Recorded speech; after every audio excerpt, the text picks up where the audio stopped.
উপদেষ্টা আসিফ মাহমুদ বা সাবেক উপদেষ্টা নাহিদ ইসলামের বাবাদের নিয়ে চাঞ্চল্যকর সব তথ্য সামনে আসছে। তা সত্ত্বেও সরকার কেন নির্বিকার? এবং নির্বিকারের শুধু না, মানে বিষয়টা যে একটু মানে একটু চিন্তা, মানে কোন রকম উদ্যোগ, মানে কানে দিয়েছি তুলো, পিঠে দিয়েছি কুলো, এরকম অবস্থা কেন এই আমাদের অন্তর্বর্তীকালীন সরকারের? আপনার মন্তব্য জানতে চাচ্ছি। ধন্যবাদ টিটো ভাই। আপনি জানেন যে এই সরকার যখন শপথ নিয়েছিল তারা কিন্তু বলেছিল যে আমরা অনুরাগ বিরাগের বশবর্তী হয়ে কিছু করব না। তাই যদি হতো তাহলে তো আমরা দেখতে পেতাম যে আসিফ মাহমুদ সজীব ভুইয়া এবং তার বাবার বিরুদ্ধে সরকারের একদম ডিরেক্ট একটা অ্যাকশন আমরা দেখতে পেতাম। আমরা কি দেখছি, একের পর এক অপরাধ করে যাচ্ছে, পাপ করে যাচ্ছে তারা, কিছুই হচ্ছে না তাদের, লিটারালি কিছুই হচ্ছে না। এবং আমি এই আলোচনাটা করার আগে টিটো ভাই আপনাকে অনুরোধ করবো যে একটা ভিডিও ফুটেজ আছে যেটা বাংলা ভিশনে প্রচার হয়েছে, সেটার যদি একটু হাইলাইটস আপনি দেখান তাহলে বাদ বাকি আলোচনা করতে আমার জন্য সুবিধা হবে। জি। এখন দেখতেছি চেয়ারম্যান, শিমুল চেয়ারম্যান আসিফ মাহমুদুলের বাবার সাথে ওনার ছবি, কিন্তু আমি তো এটা বিশ্বাস করতে পারতেছি না যে একটা উপদেষ্টা এরকম নির্দেশ দিতে পারে যে একটা ফ্যামিলিকে নির্বংশ করে ফেলে এভাবে কুবাইয়া কুবাইয়া মার। কারণ উনি তো একটা উপদেষ্টা, উনি কি পারে বলেন? উনি কি পারে? উনি যদি এরকমই কইরাই থাকে তাহলে এই দেশ কি দেশ থাকবে? আমি যে উপদেষ্টার নামটা যে আমার মুখটা নিছি এর জন্য পর্যন্ত আমাকে ফোন দিয়ে হুমকি দিছে, এই তুই উপদেষ্টার নাম কেন নেস? তোকে যদি পায় 10 কোটি টাকা লাগলো তোকে মাইরা ফেলবে। ট্রিপল মার্ডারের ঘটনার পরপরই সোশ্যাল মিডিয়ায় ভাইরাল হওয়া এই ছবিটিতে থাকা 3 জন ব্যক্তির একজন হলেন আওয়ামী লীগের প্রভাবশালী নেতা সেই শিমুল চেয়ারম্যান, আরেকজন বর্তমান অন্তর্বর্তীকালীন সরকারের উপদেষ্টা আসিফ মাহমুদ সজীব ভুইয়ার বাবা আকবপুর স্কুলের প্রধান শিক্ষক সেই বিল্লাল হোসেন। বিল্লাল শিমুলের এই সখ্যতা দীর্ঘদিনের। এই ভিডিওটি 2024 সালে অনুষ্ঠিত হাসিনার ডামি নির্বাচনী প্রচারণার। সেখানে স্থানীয় আওয়ামী লীগের পলাতক এমপি ইউসুফ আব্দুল্লাহ হারুন এবং শেখ হাসিনার পক্ষে ভোট চাইতে দেখা যায় আসিফের বাবা বিল্লাল হোসেনকে। সেই মঞ্চে পাশাপাশি বসে আছেন আলোচিত শিমুল চেয়ারম্যানও। 5 আগস্ট হাসিনা পালানোর পর শিমুল চেয়ারম্যান সহ স্থানীয় আওয়ামী লীগের নেতারাও পালিয়ে যায়। তবে আসিফ মাহমুদ উপদেষ্টা হওয়ার পর তার বাবার হাত ধরেই তারা আবার এলাকায় ফিরে আসেন। একই সাথে শুরু করেন পূর্বের মতোই সকল অপকর্ম। টাকা আত্মসাতের অভিযোগে বিল্লাল হোসেনের বহিষ্কারের সত্যতা মেলে সেই সময়কার মাউসির নথি, তদন্ত প্রতিবেদন আর তৎকালীন ম্যানেজিং কমিটির সভাপতি মোহাম্মদ আলীর বক্তব্যে। এখানে নিয়োগ পাওয়ার পরে তার বিভিন্ন সময় অনিয়ম, বিভিন্ন দুর্নীতি, ম্যানেজিং কমিটির সাথে দ্বন্দ্ব, শিক্ষকদের সাথে গ্রুপিং করার পরে আমরা অডিট কমিটি করছিলাম। করার পরে ওই সময় তাকে সাসপেন্ড করা হয়েছে, সাময়িক বরখাস্ত। 2009 সাল থেকে তাকে সাময়িক বরখাস্ত করা হয়। করার পরে আবার সে তার ভুল স্বীকার করে যে অনিয়মগুলো ছিল অনিয়মগুলো সে পরিপূর্ণ করে করার পরে তাকে আমরা পুনরায় আবার নিয়োগ দিই।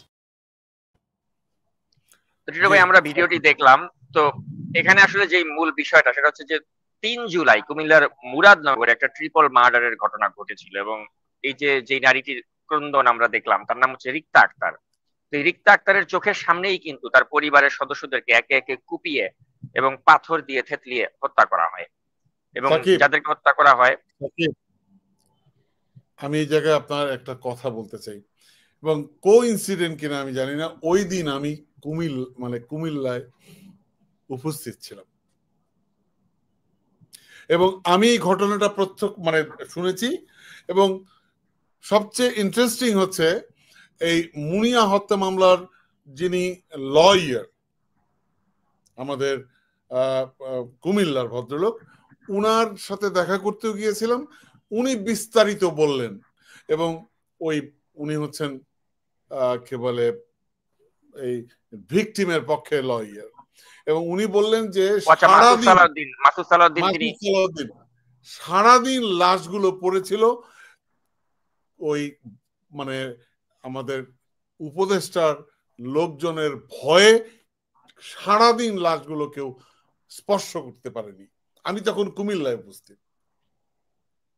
চিন্তা করেন যে কতটা হৃদয় বিদারক যে আপনি কুপিয়ে এবং পাথর দিয়ে থেতলিয়ে আপনি এই যে রিক্তা আক্তার, তার চোখের সামনে আপনি তার মা রুবি আক্তার, তার ভাই রাসেল এবং বোন জোনাকি, একই পরিবারের 3 জন সদস্যকে আপনি হত্যা করলেন।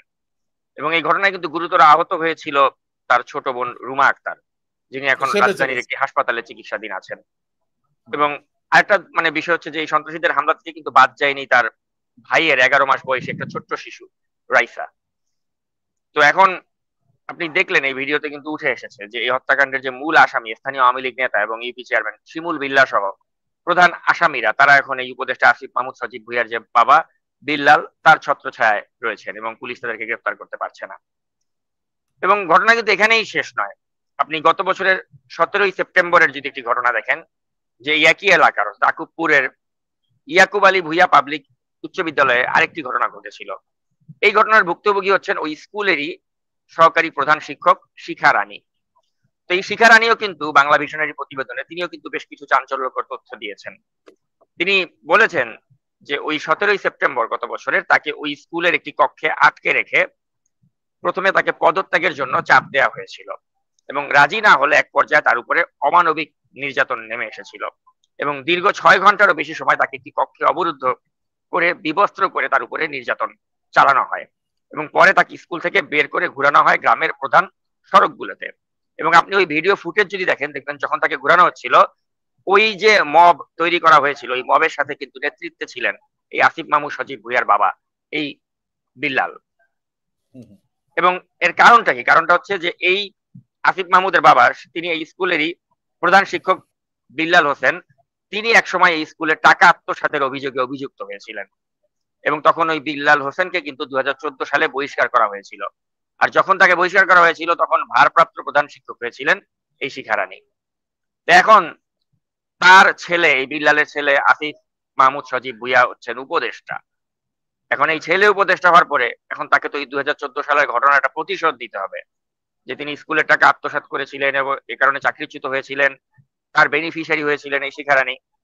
তো তিনি এখন এটার একটা মানে উসুল তিনি আদায় করে নিলেন।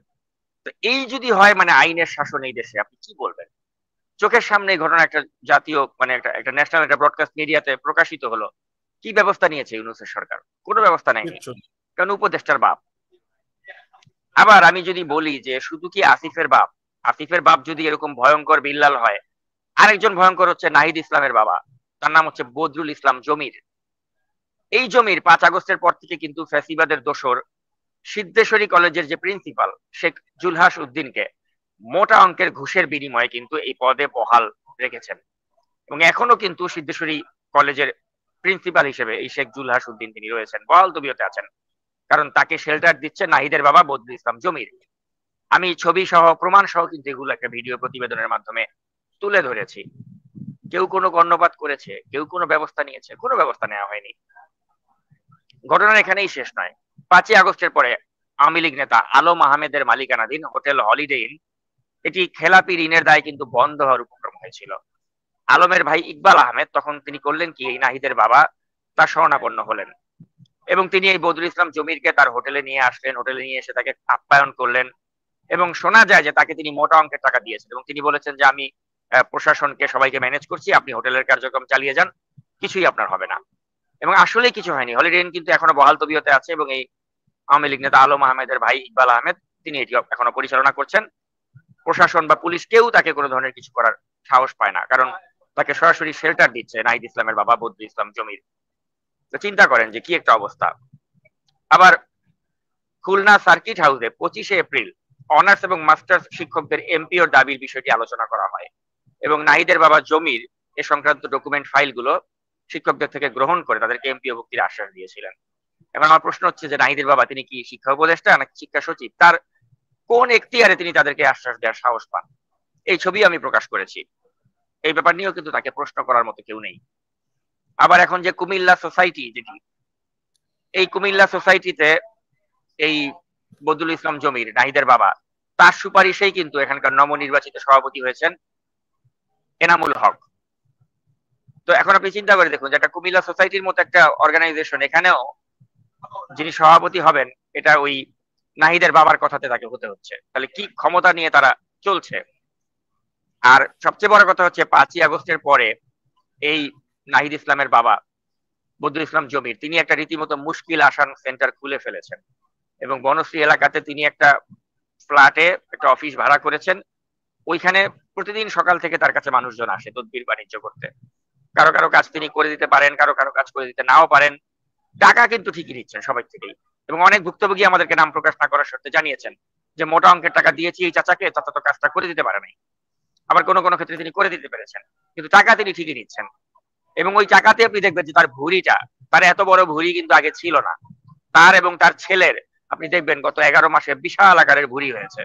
বাবারও ভুঁড়ি বেড়েছে, ছেলেরও ভুঁড়ি বেড়েছে। এই ঘুষের টাকায় তাদের ভুঁড়িটা এখন মানে দৃশ্যমান। এখন আমি বলবো কি, আসলে ডক্টর ইউনূস আমাদের সাথে যেটা করছে এটা রীতিমতো একটা তামাশা করছে, যে তিনি তার নাতির বয়সী কতগুলো ছেলে পেলেকে রাষ্ট্র ক্ষমতায় অত্যন্ত গুরুত্বপূর্ণ জায়গায় বসিয়ে রেখে নিজে ধান্দা করতেছেন, তাদেরকে দিয়ে ধান্দা করাচ্ছেন, আর আমরা জনগণ তামাশা দেখতেছি। তো এই কি আমাদের জুলাইয়ের চেতনা ছিল? এই চেতনার জন্যই কি এত মানুষ রক্ত দিয়েছিল? আমাদেরকে আসলে এই প্রশ্নগুলো করতে হবে। এবং আমি মনে করি নিশ্চয়ই এই অবস্থার একটা পরিবর্তন হবে, এবং পরিবর্তন হলে পরে এই যে এই টোকাইগুলো, এই টোকাই উপদেষ্টা বলেন বা টোকাই উপদেষ্টাদের বাবা বলেন, এদেরকে যখন আইনের বিচারের মুখোমুখি করা হবে, এরা প্রত্যেকে তখন দেখবেন ঠিকই এদেরকে যখন রিমান্ডে নেওয়া হবে একে একে এদের সমস্ত অপরাধেরা স্বীকার করবে। আজকে যেমন আপনি দেখছেন যে হাসিনার যে সাবেক আইজিপি তিনি যেভাবে তিনি রাজ সাক্ষী দিচ্ছেন, তার দোষগুলো স্বীকার করছেন। আপনি লিখে রাখুন, অবস্থার পরিবর্তন ঘটলে পরে নাহিদ এবং মানে নাহিদের বাবা বা আসিফ এবং আসিফের বাবা এদেরকে যখন জিজ্ঞাসাবাদ করা হবে, এরা একে একে এদের যত অপকর্ম, যত ধরনের দুর্নীতি, যত ধরনের এরা অপকর্মগুলো করেছে এগুলো সব তারা স্বীকার করবে। লিখে রাখেন। এবং সেই দিন বেশি দূরে নাই, কারণ আপনি একটা নিপীড়িত মানুষ হয়ে যখন আপনি নিপীড়কের ভূমিকায় অবতীর্ণ হন, তখন আপনি মানুষের কাছ থেকে ভালোবাসা কিন্তু হারিয়ে ফেলেন। এরাও কিন্তু আমাদের কাছ থেকে ওই ভালোবাসা শ্রদ্ধার জায়গাটা হারিয়ে ফেলেছে, কারণ এরা হাসিনার সময় ছিল নিপীড়িত, নির্যাতিত, আর এরাই এখন হয়ে গেছে নিপীড়ক। খুবই দুঃখজনক বিষয়টা।